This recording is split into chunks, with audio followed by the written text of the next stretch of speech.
For thousands of years, farmers in the fertile Nile Delta have dealt with the vagaries of weather, periodic flooding, locust swarms, and other biblical plagues. But farmers here now face a different kind of calamity. Cairo's urban sprawl is devouring what little arable farmland there is in this mostly desert country. Talat Muhammad is one of the last farmers in this area 30 miles north of Cairo. His sweet potato fields now look like a trash-littered vacant plot.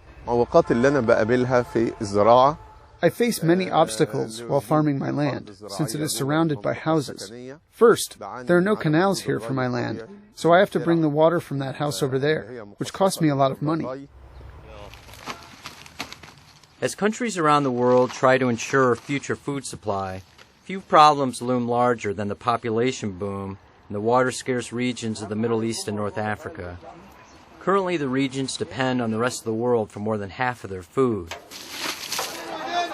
In Egypt, recent spikes in global food prices have raised alarm bells and driven home the need to bolster domestic production. Everything has gone up. The thing that cost £5 now costs £10, and what costs £10 now costs $15. And what about the bread disaster? Last April, riots broke out due to shortages of government-subsidized bread. What shall we do? We have to buy.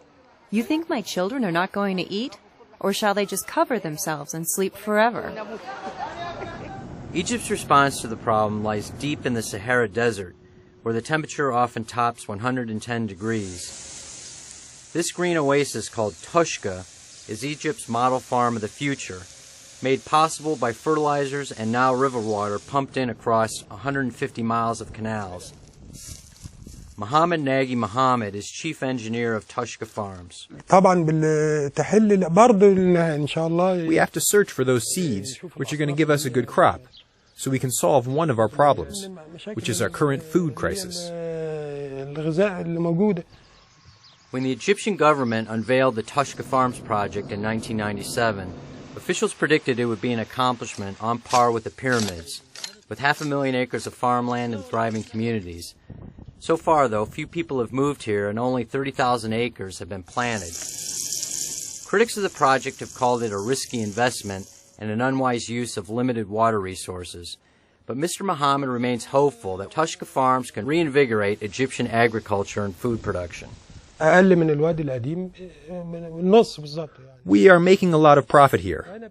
And also, our government is supporting us with all the facilities we need. And there's no problem. There's no problem.